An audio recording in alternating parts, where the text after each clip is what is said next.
raalli halayga ahaado waa walaashin hinde assalaamu calaykum. waxaan iloobay oo igu taagnayd inaan runtii aan wax ka dhaho arrinta gabadha maama malyuun ah oo walaasheen ah. mana rabin inaan markii ay iiga qasanto macnaha lifekii kaloo aan u rabay inaan waxaan ka hadlo ciwaanadii hore inaan isku dhex qasan ma aanan rabin, laakiin markii baan rabay inaan gadaal idinkaga sheego inaan maama malyuunna arrinteedan rabo inaan wax ka dhaho iyo laakiin waan koolalka i wareeriye daraaddeed ayaa kalifay inaanan maaragtay marka xasuusan. maama malyuun waa gabar Soomaaliyeed, waa maamo Soomaaliyeed. Soomaalidu waxay tiraahdaa horta dhariga karka maxaa ka keena kulaylka la yiraahdaa. dad islaaman horta nahay, especially dumar haddaan nahay, diintu limit bayna siisay. annaguna limidkayagii waa ka baxnay. haddaan dumar badan nahay, dumar badan oo limidkooda jooga khayr allah siiya waa jiraan dumar badan, laakiin dumarku say u badan yihiin limidkooda waa ka baxeen. laakiin dumarka intooda badan limidka waa laga saaray, waa ka baxnay, rag baase naga saaray. dumar iyagoo limidkooda ayagu khiyaarkooda uga baxayna waa nugu jiraan. dumarka laakiin waxay u badan yihiin in laga saaray oo raggu ka saaray. sidaa daraaddeed walaashay malyuun waxaan oran lahaa, kolley waxaan jeclaan lahaa inaan teleefon private ka hayo oon private ula hadla, laakiin iima suurtoobin. messengerkan ka wacay iima suurtoobin, lambar saxna kama hayo. waana jeclaan lahaa inaan nambarkeeda helo. anigu markii horena runtii ma aanan programkeeda lamaanan socon jirin, laakiin markaan ay rib fiican u dharag dhigatay baan arkay. taas oon dareemayay hooyo mas-uuliyad fara badan lagu dayacay. qofka bini aadankaana tan buu leeyahay, wax walba tan bay leeyihiin. hadda qofba meel bay marka tankii ku furaya, tankiibaa qofba meel ku furaya, tankiibaa horta halkaa ku furay. laakiin iyada hal baan leeyahay, waa gaaloobayaa horta ereyga la yidhahdo. hadday soomaali islaam u ahayd ha isaga baxdo. hadday soomaali diinta u haysatay walaasha horta ha isaga baxdo diintaas. ilaas diin soomaaliyeed ha isaga baxdo. hadday diinta u haysatay inay ilaahay ku caabudo oo nabigeedii calayhi salaatu wasalaam ku adeecdo, dee diinteeda waa dambaabayna, waa sax, laakiin diinteeda haysato. ereyga la yidhahdo qofka markuu xishooda diintan ka baxaya waa wax aan fiicnayn. tusaalena runta markaan ka soo qaado dhowr arrimood, dhowr qisaan usoo joogay oo ah diinta maydinkaga baxnaa ah. macnaha dadka islaamka waxaan especially dadka ragga ah oo weliba culummada arrimahaasoo kale markay dhacaan si nastaqan oo nasteexa ku jirto oo degan oo qofka aan laga sii waalin baa horta in loo gala u fiican. dadka shaydaanku ma ahan inuu madow yaho indha gadgaduudan yahay ma aha macnaheedu. shaydaanku waa bini aadanka yaa shaydaanka ugu noqonaya. qofkaa dadka bini aadanka shaydaanka ku noqday, qofkaa oo reerkaas ayadoo ciirsanayd oo macnaha limid taagnayd oo fartu gaadhay oo blow up ku sugnayd, dhibaato ay tirsanaysay, mas-uuliyad lagu dayacay, resultigii oon wax fiican ka soo bixin, ay intaa kusoo dhimanaysay. sababo badan iyo ciilkaambi badan iyo culays badan oo jiray. qofku markuu wax kale kusii iska burqado oo macnaha laftigiisa wax xad dhaafa sameeyo. sababtoo runtii marka aan u malaynayo lifeka mararkii hore ay soo gelisay waxyaaba ay ka sheekayso, waxyaaba badan ay ka sheekaynaysay ma ahayn waxad diinta islaamkana ku wanaagsan, dhaqan ahaana lagu wanaagsan ma aha. laakiin saasooy tahay dee goormaa u horreysay, hadda ugu horreysay, intaasoo soo jirtay maxay u samayn weyda? waxbaa ka keenay, waxbaa kalifay. qofkaasoo consultant buu u baahnaa. dadka culimmada waxaa looga baahanya consultant inay diinta ahaan u noqdaan oo qofkii dejiyaan oo soo dhoweeyaan oo dhahaan saan ay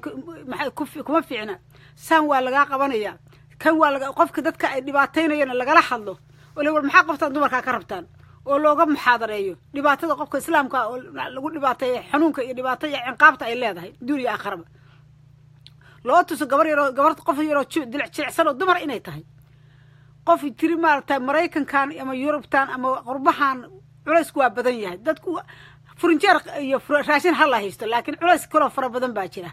oo ay aad u adag tahay in la xamilo dadka qaarkii waxaa lagu xamili karaa oo keliya qofku inuu isu tuso adduunyada inaysan macno badan lahayn kow inay macnaha taftiina ilaahay u abuurtay qofku macnaha hadduu maanta soo shaqaysto tusaale ahaan lacagtuu soo shaqaystay sababu u soo shaqaystay waxyaabahan u qorshaysay inuu ku samaysto adduunyadan ilaahay baa abuurtay waxa ku dhex jiroo dhanna asagaa iska leh sababa iyo barbas buuna u abuurtay waxna annagu isaan u jeedno iyo saan isu malaynayna ma aha ilaahay qorshayaal buu ka wataa war walbana waxaa nagu wanaagsan oo maamulyuun aan leeyahay waxa kaa horta sideeda qof miidiya soo galay soomaalida waxay tiraa nin sacabtuma cilaaq dalbay horta miidiya qofkii soo galay oo waliba waxyaabo aan appropriate ka hadla iyo xataa wax appropriate ka hadashay labadaba marna waxba ma weynaysid dhib iyo dheefba ma weynaysid waa marka koowaad saa ku sabir horta midda kale imtixaan ilaahay adduunka inuu abuurtay horta qofku inuu isfahamsiiyaa oo iska dhaadhiciyaa oo u sheegaa nafta oo aad fahamtaa ilaahay adduunkan imtixaan buu u abuurtay imtixaankaas u abuurtay unbaa qayb ka noqonaysaa markaad imtixaanaadka fiirisidna oo aad si dhaba wax u fiirisidna waxaad noqonaysaa kuwa imtixaankaaga wuxuu noqonayaa mid aad u sahlan sababto waxaad arkaysaa dad imtixaanaad aad intaa uga culus ilaahay kusii salliday caafimaadka xaggiisa uga salliday awlaadda uga salliday iimaanka uga salliday macnaha wax badan baad arkaysaa oo intaa kasii culays badan oo taada kasii daran markaad waxyaabaha si dhaba u fiirisa taada kaliya ha ku mashquuline isbitaallada oo kala tag waxyaabaha iyo imtixaanaadka ilaahay wuxuu ku imtixaamay dadka arag waxyaabahaas waxay qalbigaagay jilcinayaan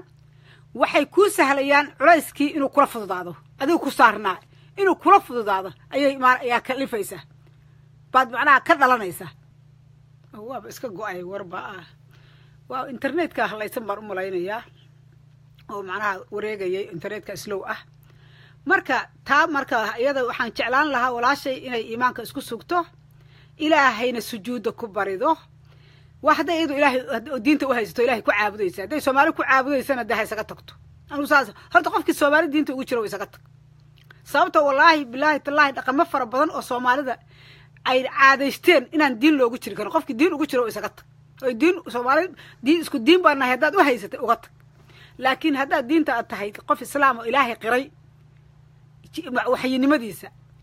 oo rasuulkiisa qiray haddaad tahay calayhi salaatu wasalaam taas qofna ugama baxaysid ciil kastood kusoo marana ugama baxaysid isagaad sujuudda ku baryaysaa ilaahay baad ku baryaysaa habeen barkii kac salaada sujuudda ilaahay ku bari walaalay culays kasta waxa kaa qaadi kara waa ilaahay cadow walbana waxa kaa qaban kara waa ilaahay ee ilaahay u dhowow ilaahay bari taa waa gabadha walaasha milyuun waanada aan ku leeyahay culummada soomaaliyeed baan mid leeyahay culummadayadu mar walba waa culummadayadii khayr allaha siiyo laakiin runta markaan isu sheegayno culummada north america kaalintii looga baahnaa ma aysan qaadan shilin bay qaateen masaajid kasta marka la dhisayo cidda lacagtana xooggeeda bixiya waa dumarka waxa dahabkooda furaa waa dumarka sababta ay u samaynayaan intooda badan wargeedkaana iska gogo-ayo ma aqaano internetka macnaha waxaa soo fula macnaha internetka culays saaran yahaan u malaynayaa marka mar walba reconnected iyo waxbuu raadinaya wuu isload gareynayaa marka culimmadeena hal baan leeyahay culimmada horta khayr allaha siiyo ilaahay khayr ha barakeeyo culimmadeena meelay joogaan iimaankana allaha nagu wada sugo laakiin xaqiiqda markaan ka hadlo masaajidada nidaamkii north america loo dhisay iyo barbaskii soomaalidu wax badan bay ka bedeshay culimmadooduna sidii loogu talagalay masaajidadan iyo barbaskii loo furay loogama faa'iidaysan ninkii lacag lahaa ka faa'iidaystay marka la dhisayo in ilmahan lagu badbaadiyo ayaa horta loo dhisaa hooyo walbana waxay inta badan ay xoolageeda u furtaa adigu aakhira geysa inta badan ma aha markaan runta idiin sheego inta badan waa ilmahaagaas beriha kuugu badbaadeen wallaahi markaan runta ka hadalno internet ma jiro balaayaa ku dhacday kii internet ahaa yaakh marka internetkii baa iga hadlaysan hadba uu isjarayaa marka waxaan leeyahay culimmadeenna ilaahay khayr badan ha siiyo runtii macnaha dada loo furay iyo barbaskii waa laga gaabiyey shilin baa la raacay masaajidka marka la dhisayo sida loo olaynayo oo maaragtay loo macnaha lacagaha loogu aruurinayo oo loogu maaragtay gobol walba lacagta looga soo aruurinayo loogu maaragtay mar alla markuu cagaha isku istaago masaajidka wuxuu noqonayaa kursigii maxay dowladda Soomaaliya oo kale baa la isugu dagaalaya maxaa la isugu dagaalayaa haddii ayban meesha mas-uuliyaddii la gudanayo la iskuma dagaalaye dhaqaalaa la isugu dagaalaya waa la isriixayaa culimmadii baa isku dagaalaysa marka goormaa wax meel haddii marka dhaqaalo lagu tartamayo goorma ilmo wax la baraya hooyadii aan dhaqaala haysan cunugaan dhaqaalaha ka bixin karin xaggee bay cunugeeda aadaya waa su'aale waa dhaqaalo ay kaga bixisaba lahayn meeshii marka dhaqaalo lagu xiro oo liya 200 300 cunugii cirka la isugu taago hooyadii cunugaan shalayto lahayd wax kuugu badbaado oo aan waxba awoodin ma cunugeeda duurku galayaa gaaladaasu public sound 10 saac la soo joogayaa kadibna duurkiisu xuraya ilaa meelu aada ma lahan horta habri islaamii ciil fara badan waa kaasi waa haystaa mid kale culimada waa leeyahay waana u soo jeedinayaa khayr allah siiye waxa aan leeyahay dhalinyarada waliba wiilasha yara fududaaday aba daroogada galay oo madaxu raastaha yahay soo dhaweeya madaxan waa wax la xiiri karo maalin sakiin la mariyo ku eg yahay laakiin qolka qalbiyan in loo dhiso oo macnaha tartiib looga dhaadhiciyo bal waxa madaxan ka soo galahaya bal ii sheeg madaxaaga hayso kala salaadaada tuko bal qofka in la soo dhaweeyo laakiin markii madaxiisa la markaa hadii kor iyo hoos laga fiiriyo laga dhigo maaragtay yuhuud masaajidka soo galay cunugu waa ka fiigaya soo dhawaansho ma jiro nidaamkaas cad baan uga liidanaa mentor ma lihin umana tababara macallimiinta Soomaaliyeed oo wadaadada uma tababara sida ilmaha qurbaha ku qarimay ay macnaha u soo dhawaysan lahaayeen oo ugu faa'iideysan lahaayeen macnaha ay u taab diinta ugu soo dhawayn lahaayeen uma tababarna midda kale waxa kale mashaakil kale jooga tii maanta cunugeeda fiyow yahay cunugii timaada dheer hadii la kale wax la anigu dugsiga waa ka baxayaa sababtoo cunugan halaysan baa cunugayga la fariisanaya war wixii ilaahay toosiyo horta toosan cunugaagu hadduu maanta hagaagsanay deesba bari buu halaabi kanba shalay buu hagaagsanaa ilaahay inaad ugu tawakashaan baa idin fiican macallinkii inuu lacagtii kaliya fiirsado waa laga fiican yahay culimadu dhalinyarada ha soo dhaweyso dhalinyarada macnaha akhlaaqda leh oo wax bartay ilaahay dartii ha ugu kiceen dhalinyaradooda kale oo yararka gacanta ha ku qabteen dhowr jeer anigu waxa igu soo dhacay inaan dhowro intay hooyooyinku isliis gareeyaan ha hayr gareystaan dhowr wiil oo mentor ah oo macnaha wiilashan gacanta ku qabta oo faanan ha loo ijaaro oo akoon ha loo furo lagu badbaadiyo oo kuwa maarata daroogada already gala iyo xabsiyada rehabilitation ha loo sameeyo oo kuwa kale ma aan wali galin ha laga hortago sida ku badbaadi lahaayeen falkay ku badbaadi lahaayeen ha laga hortago oo programo iyo lagu mashquuliyo ha loo sameeyo marka walaalayaalow dhan walba hooyooyinku waa ka dhiban yihiin nimankii waxa gashay mashaakil ah naagtaana Ameerikay timid ee gaalay kugu xog sheeganaysa mas'uuliyadiisii oo dhanba taas ku ilooba iska celi iyo xagee uga dhuumata intaysu ku xirin baa ku laba cireed is dhaafaan inuu carru jeceli ma fahamti marka waxaasoo dhan ilaahay dartii maanta mas'uuliyad aad ugu alleedahay hadii lagu xiro ilaahay dartii ilaahay waxba kama qarsoona miisaan kameel kale alla ku saaraya marka rag mas'uuliyadeedu bicad waay runtii mas'uuliyadeedu bay gudan waayeen ilmihii bay hooyooyinkii baan lagu dayacay hooyooyinkii way dhiban yihiin balow abba ku dhacaya macnaha marka waaban wayba dadaaleen ilaahay baan ku dhaartay hooyooyinka de Allah wata alla wata wehel uma baahna hooyooyinka sida culaysku halkan u haysto iyo sida dhibku u haysto iyo maaragtay sida maaragtay ay macnaha wali aysan ananaatiga uga buuxin waaba fiican yihiin baan maliyun waa fara ku tiris baan qabaa waa ilaahay waa noo gargaaray waa numberku waa yar yahay sida culayska loo qabo numberka dhibaatadu macnaha ku soo baxdayna waa nagu yar yahay alxamdulillah aan qarsano maxaan yaan u sheeganaa mardaan qarsan waa qarsanaynaa sababtoo haddaan banaanka hadda sheegnana cid wax nagu siinaysaan jirin cid nooga garaabaysaan jirin cid naga qaadaysan ilaahay ahayna ma jiro marka maxaa iska daalinaynaa marka way tiri sheega haddaan sheegnaa adigu sheegta adaa sheegay wax ku hel waa kaas adaa number 1 noo ah oo sheegay bal adigu wax ku hel milyuunay waxa way meel waxaad ugu helaysaa meel waashan mara ilaahay baad wax ugu heli kartaa ilaahayna adoo sujuuda ku baryaa kaaga fiican oo ilaahay ugu ooya oo ilaahay wuxuu sheegtay bini aadan looma ooyo ooyda haddaad si kasta ooydo inaad sii ooyduuba jecel yahay inuu kaaga naxo ha ka yaabin kaaga marka cadow looma ooyo nimanka Soomaalida waa cadowna looma ooyo waad ooye maalin hore waxaan ogaa gabar inta wiil dhibay way tiri hala iga furo culumadii waxay gaarsiiyeen ilaahay baan ku dhaartay culimadu marka waxay leeyihiin